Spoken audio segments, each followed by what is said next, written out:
Беларусі заблакавалі сайт повестка.орг, які апублікаваў кансультацыі пра тое, як можна атрымаць адтэрміноўку ад службы ў войску. Сам сервіс працягвае сваю працу, на яго можна патрапіць праз VPN. Аб'ектыў Віталь Бабін, вітаю, і на пачатак коротка пра галоўнае.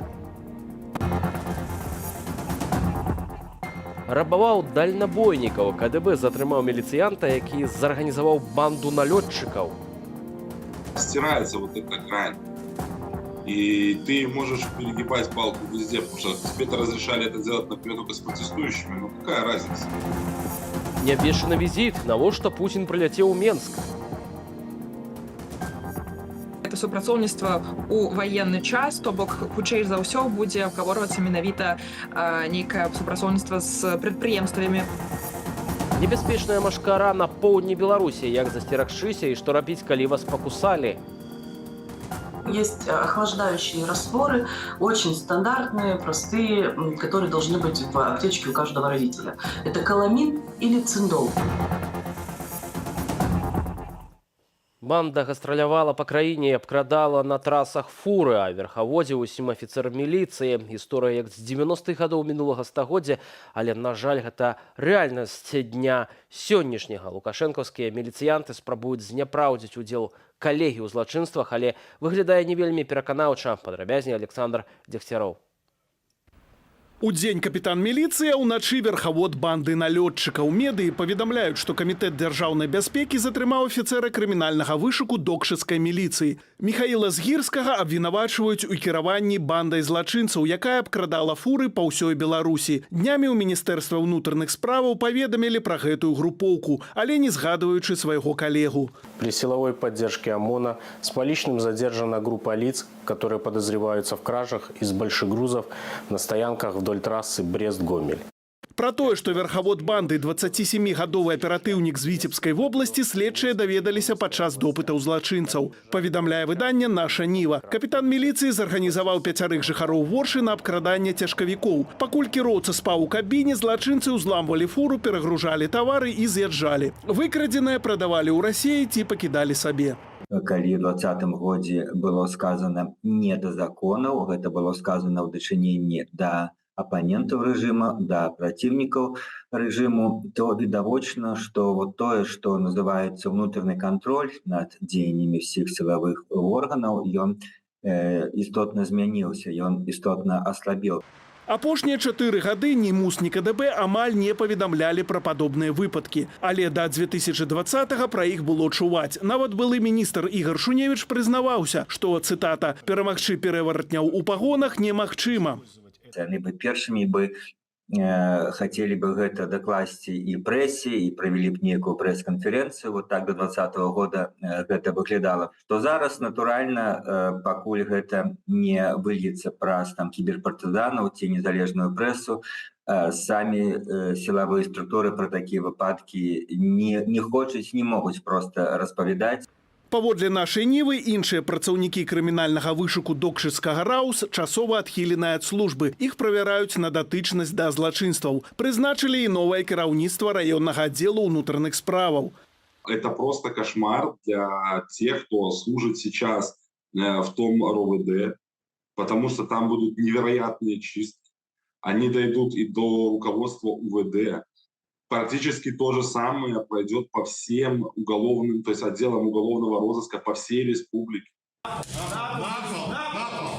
У ініцыятыве «Белпол» зазначаюць, гэта можа быць не адзіны прыклад, калі міліцыянты аказваюцца злачынцамі. Стирается вот эта грань. И ты можешь перегибать палку везде, потому что тебе-то разрешали это делать, например, только с протестующими. Но какая разница? Многие из так называемых силовиков считали, некоторые до сих пор считают, что режим им что-то должен, потому что они помогли ему, они помогли сохранить власть в руках Лукашенко. Сёння тэлеграм-канал, звязаны з МУС, назваў гісторыю з міліцыянтам-пераваратням фэйкам. У апублікаваным пасце спроба абвергнуць удзел працаўніка РАУС у крымінальных злачынствах. Але ў тэксце ёсць фактычныя памылкі і звесткі, якія адрозніваюцца ад мінулай афіцыйнай версіі падзей. Гаворка пра ўзрост фігурантаў справы. Апроч таго, сцвярджаецца, што КДБ не займаецца справамі міліцыянтаў. Александр Дегтяров, Белсат. Лукашенко тым часам прызначыў новага кіраўніка генштабу, гэта Павел Муравейка, які заняў пасаду звольненага ў запас 13 дзён таму Віктара Гулевіча. Пры гэтым Лукашенко, як выглядае, асцерагаецца канфліктаў новага прызначэнца з міністрам обороны. Николаевич имеет непростой характер. Вы лучше меня знаете. Это такой мужской характер, и щелкать каблуками он не будет. Он прекрасно понимает, что он практически напрямую подчинен президенту. И вот тут вот сложились бы у них отношения. Потому что и министр у нас обороны с характером человек. Раней Павел Муравейка займаў пасаду першага намесніка дзяржсакратара Савету бяспекі. Ён вядомы сваімі рэзананснымі заявамі. Так у 2022 годзе Муравейка казаў, што Беларусь удзельнічае ў так званай спецаперацыі Расіі супраць Украіны і, цытата, выконвае некаторыя функцыі. Летась у верасні Муравейка выказаўся пра гатовасць Беларусі правесці сумесныя вучэнні з Польшчай, а праз месяц палохаў суседзяў намерам перасекчы калідор праз Літву ў Калінінградскую вобласць Расіі.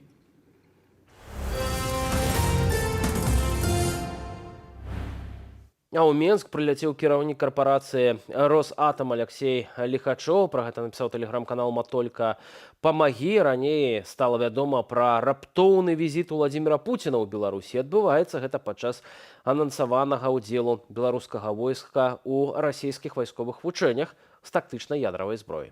Ці звязаныя ўсе гэтыя падзеі? Марына Яновіч з працягам тэмы. Неанансаваны візіт Владзіміра Пуціна ў Беларусь выклікае разважанні наконт яго мэтаў і задачаў. Адна з версіяў паездка можа быць звязаная з нядаўнім наведваннем Пуціным Кітаю. Новая вось зла коаліцыі дыктатараў, да якой належыць, на жаль, і Беларусь Александра Лукашэнкі.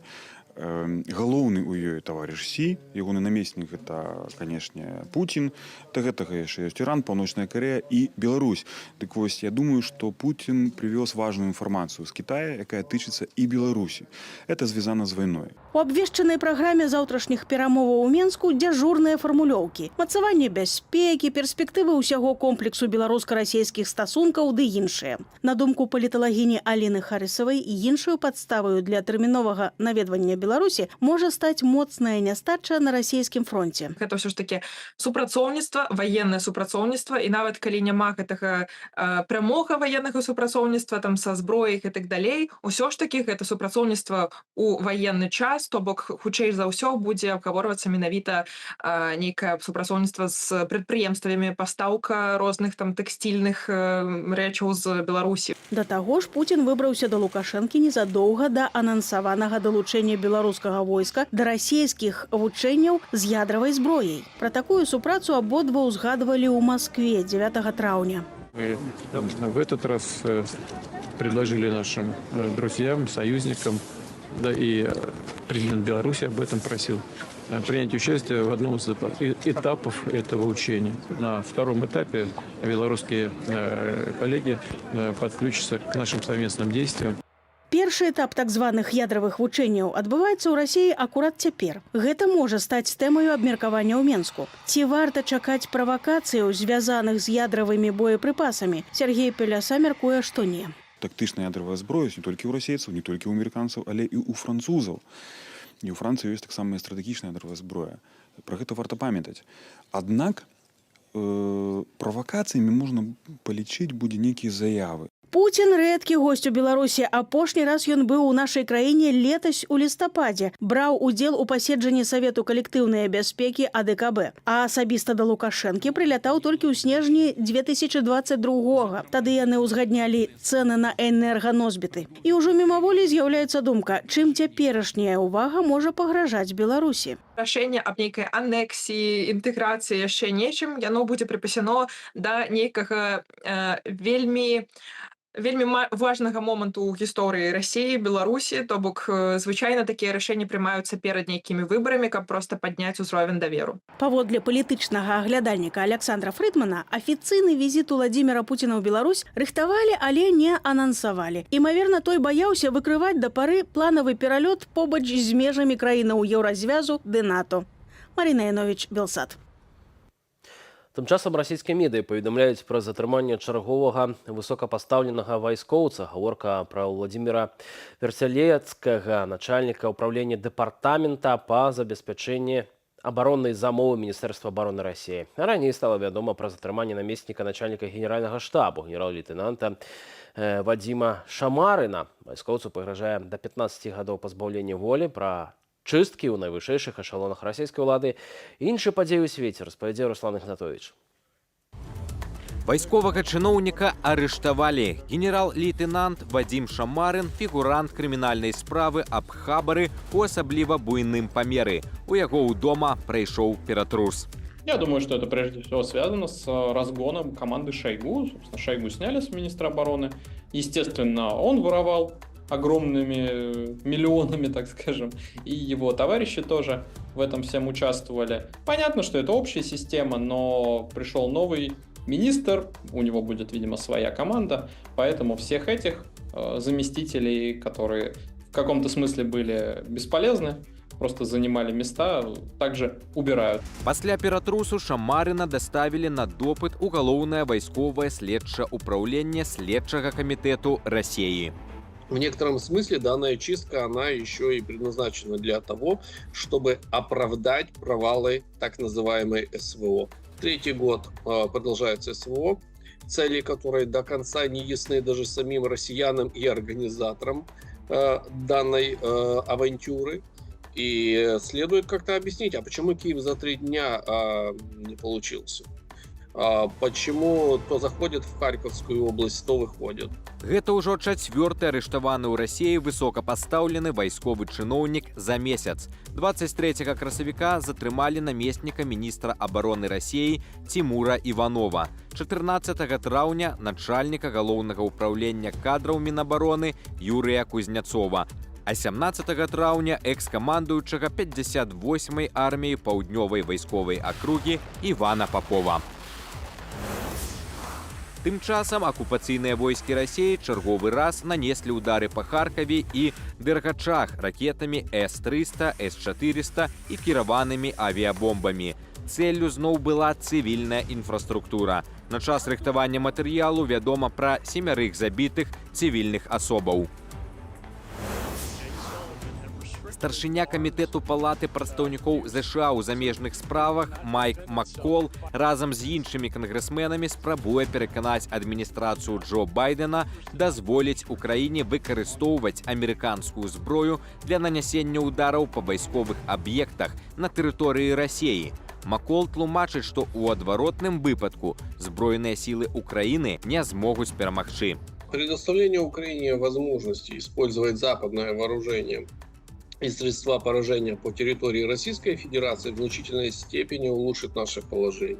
Паводле выдання «Нью-Йорк Таймс» дзяржсакратар ЗША Энтоні Блінкен таксама заклікае Джо Байдена зняць абмежаванне на такія ўдары.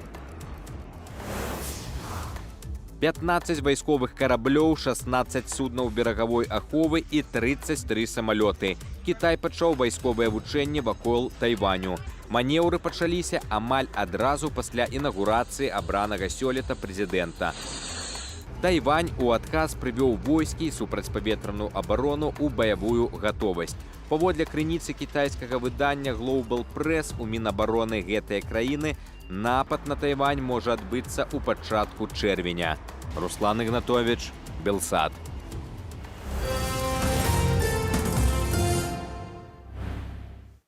Еўракамісія падрыхтавала праект пастановы аб уніфікацыі санкцыяў супраць рэжыму ў Беларусі і Расіі. Мэта абмежаваць магчымасці Масквы ў так званым паралельным імпарце, які часткова можа ісці праз нашу краіну. У прыватнасці плануецца пашырыць забарону на продаж у Беларусі тавараў падвойнага прызначэння і тэхналогію. Пры гэтым пры экспарце тавараў з еўразвязу за мяжу у кантракты збіраюцца ўключыць пункт пра немагчымасць іх рээкспарту ў Беларусь. Гаворка перадусім аб прадукцыі, што можа выкарыстоўвацца ў сферы абароны, бяспекі, авіяцыі ды космасу. Мы папярэджвалі аб тым, што ўвядзенне розных санкцый у адносінах да Расіі рэжыму Лукашэнку прывядзе да стварэння дадатковых магчымасцяў Лукашэнку абыходзіць санкцыі ў інтарэсах Расіі і зарабляць на гэтых санкцыях. Апошнія сустрэчы, які мы правялі ў Брюсселі з прадстаўнікоў Еўрапейскай камісіі, які адказваюць санкцыйную палітыку спадаром О'Саліванам, а таксама у Брюсселі некалькі тыдняў таму назад з 27 краінамі, членамі Еўрапейскага Саюза, ўсё ж такі схіляюць да таго, каб Еўрапейскі Саюз у 14-м санкцыйным пакеце прыняў захады на гарманізацыю санкцый у адносінах Расіі і рэжыму Лукашэнкі. Нечаканыя навіны з так званай сяброўскай краіны. Кітай моцна скараціў імпарт калію з Беларусі. За першыя 4 месяца года у параўнанні з аналагічным перыядам летась падзенне аб'ёмаў закупак склала больш за 50%. Паводле статыстыкі, у Паднябеснай у грашовым вымярэнні пастаўкі скараціліся на $325,5 мільёнаў. Пры этом Кітай нарасціў пастаўкі калійных узнаенняў з Расіі і Канады. У 21 і 22 годзе Мінск страціў амерыканскія і еўрапейскія рынкі пасля таго, як ЗША, а потым і Еўразвяз увялі санкцыі супраць Беларуськалію і Беларускалій калійнай кампаніі. У гэтай хвіліны праходзіць паседжанне выбарчай камісіі каардынацыйнай рады. На парадку дня 2 пытанні. Першае – выдаленне з выбарчага спісу нашай справы адной з удзельніцаў і невыкананне ў сувязі з гэтым гендернай квоты. Другое – разгляд скаргаў і грамадскага запыту скаргаў адносна плану перамога і агітацыйных улётак ад імя спісу «Закон і правапарадак». Галасаванне ў каардынацыйную раду 3-го склікання пачнецца 25 траўня і працягнецца 3 дні. Напярэдадні падзеі 24 траўня адбудуцца дэбаты кандыдатаў. Іх пачатак запланаваны на 21 гадзіну па беларускім часе. Паглядзець дэбаты можна будзе ў жывым эфіры нашага тэлеканалу. Шэраг вядомых беларускіх спартоўцаў заявіў вотум недаверу беларускаму фонду спартовай салідарнасці і асабіста яго кіраўніку Александру Апейкіну. Яны вымушаныя канстатаваць, што цяпер за мяжою іх спрабуюць рэпрэзентаваць людзі, якія не маюць такога права або страцілі яго. У чым прычына канфлікту бакоў, мы паспрабавалі разабрацца ў нашым наступным матэрыяле. Вотум недаверу Александру Апейкіну і беларускаму фонду спартовай салідарнасці, які Апейкін узначальвае, выказалі дзейныя і былыя спартоўцы і трэнеры. Усяго пад лістом подпіс паставілі 38 чалавек. Сярод іх Александра Герасімене, Олег Дулуб, Алена Леўченка, Кацярына Сныціна, Іван Ганін ды іншыя. Некаторыя з іх не так даўно працавалі разам з Апейкіным. Беларускі самбіст Сцяпан Папоў выказаў свой погляд на гэтую гісторыю. Фонд спартовай салідарнасці давно павінна было прыбраць. Бо ён нічога не робіць, ён робіць выгляд, што нешта адбываецца. А робяць людзі, робяць Пал Павлович Латушка ездзі, арганізоўвае сустрэчу з міністрам спорту, мяне запрасіў на канферэнцыю ў Загрэб. Усё робіцца, калі бы было што рабіць, калі бы былі спартоўцы, але ж усё страчана. Амаль не засталася ніякіх вольных спартоўцаў, якіх трэба прадстаўляць. Вось некаторыя вытрымкі з ліста з заўвагамі беларускіх спартоўцаў. Неналежнае выкананне ўзятых на сябе абавязанняў перад спартоўцамі, распаўсюд паклёпу і правакацыяў у дачыненні калег, а таксама распаўсюд і лжывых выказванняў і маніпуляцыяў у супольнасцях і групах, невыкананне пазыковых абавязанняў, адсутнасць празрыстай фінансавай справаздачнасці ў дзейнасці на пасадзе выканаўчага дырэктара БФСС. Сам кіраўнік беларускага фонду спартовай салідарнасці адмовіў Белсату ў каментары. У сваіх сацыяльных сетках Александр Апейкін на вотум недаверу адрэагаваў наступным чынам. Во як бывае, як кажуць у народзе, хочаш, каб чалавек цябе зненавідзеў, зрабі яму дабро. На жаль, гейтарства – гэта адмоўны бок беларускай нацыі. Сам на такое хварэў, але трошкі падлячыўся. На гэтым прэтэнзіі да фонду і асабіста да Александра Апейкіна не заканчваюцца. Вось яшчэ шэраг прычынаў, чаму беларускія спартоўцы выказваюць незадаволенасць. Прысваенне ў якасці асабістых заслуг агульных дасягненняў, не ўлічваючы ўклад калектыву. Прыняццё аднаасобнага рашэння аб сувязі спартовай арганізацыі з вайсковым падраздзяленнем. Папулісцкія інтэрв'ю, заявы і публікацыі ў сацыяльных сетках, якія змяшчаюць рыторыку, што падтрымлівае злачынны рэжым Лукашэнкі. Просто спартоўцы выказаліся, да, што гэты чалавек не павінен нас прадстаўляць. Няхай Саша Апейкін, няхай фонд, які існуе, працуе далей. Калі ёсць там нейкія спартоўцы, з якімі там кантракт гатовы зрабіць, няхай робіць. Калі хоча штосьці зрабіць, няхай робіць, але не выкарыстоўваючы імёны людзей. У заяве падпісантаў вотуму недаверу значыцца, што яны маюць намер працягваць змагацца за дэмакратычныя каштоўнасці. Павел Олейнікаў, Андрей Сульжыц, Белсат. І яшчэ одна тэма. Ад масавага нашэсця мошак пакутае ўсё палесе, людзі і жывёла на Берасцейшчыне і Гомельшчыне. Паводле экспертаў, гэткая анамалія звязаная са зменамі клімату, і каб выпрацаваць нейкія метады барацьбы, спачатку трэба проста назіраць за сітуацыяй. Як змагацца з насякомымі не на глобальным, а на лакальным узроўні, распавядзе Аліна Скрабунова. Прыходзіш на прыроду і не можаш спакойна адпачыць, бо на цябе даслоўна нападаюць мошкі. Гэтак традыцыйна пачынаецца сезон машкары ў траўні. Асабліва пакутуюць ад гнусу жыхары Гомельшчыны і Берасцейшчыны. Это просто дичь какая-то, это просто ужас. Господа, такого не было миллион лет. Анамальна высокую канцэнтрацыю гнусу ў Беларусі экалагічны актывіст Алексей Аўчыннікаў звязвае са зменамі клімату. Гэтай весной были великие побиты рекорды по температуре в Беларуси. То початку красавіка были побиты рекорды, потом были побиты и антирекорды, то гэта все уплывае на биоразнастайнасць і развіццё біотопаў в Украине. І менавіта поўдзень Беларусі па лесе знаходіцца ў зоне змены клімату. Разам з гарачым паветрам спрыяльныя умовы для з'яўлення вялікай колькасці інсектаў стварылі і моцныя ападкі. К примеру, если бы половины этой машкары не было, какой-то вид бы пострадал. Их столько должно быть? Павелічэнне колькасці мошак, вядома, падцягне і змены ў прыродзе. Гэта такія анамальныя з'явы, то есть да іх няма менавіта нейкіх метадаў, як з гэтым змагацца можна. Потому что, напрыклад, калі будзе там проекты по некім асушэнню тэрыторыі, гэта ўвогуле можа прывесці да катастрофы. Калі будзе выкарыстоўвацца хімічныя сродкі, то гэта таксама можа прыводзіць да катастрофы. Затое можна абараніцца на лакальным узроўні. Як жа засцерагчыся ад нападу мошак? Зірнем, што раяць адмыслоўцы.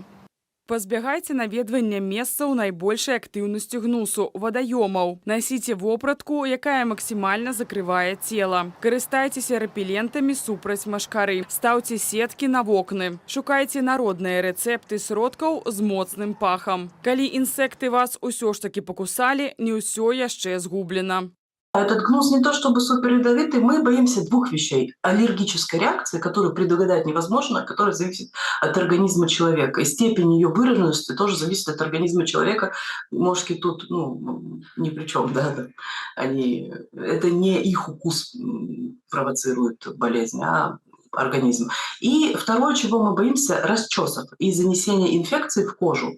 Для дарослых укус не настолькі небяспечны, як для дзяцей. Пасля укусу педыятр Майя Церакулова раіць ужыць антыгістамінныя прэпараты. У выпадку больш цяжкой рэакцыі звярнуцца ў больніцу. Калі алергічнай рэакцыі няма, месца укусу ўсё роўна варта апрацаваць. Есть охлаждающие растворы, очень стандартные, простые, которые должны быть в аптечке у каждого родителя. Это каламин или циндол. Это охлаждающие растворы, их наносят на место укуса в среднем раз в час. Просто чтобы ребенок не расчесывал. И в целом, если не расчесывать, не трогать это место, то за сутки, как правило, проходит реакция. Калі людзі яшчэ хоць неяк могуць знайсці паратунак ад гнусу, то жывёліны бадай зусім безабаронныя. Это ужас. Лезуць у вочы, у дыхальныя шляхі і там адкладваюць свае яйкі, лічынкі потым выходзяць, і жывёла нервуецца, і гэта зніжае надоі, там на чвэрць можа зніжаць надоі. Паводле прагнозаў спаду масавай актыўнасці мошак на Гомельшчыне і Берасцейшчыне варта чакаць у першай дэкадзе чэрвеня. Аліна Скрабунова, Белсат. Навошта Лукашенко запрасіў Пуціна ў Менск? Што будуць абмяркоўваць дыктатары? Ды што будуць планаваць супраць нашых суседзяў?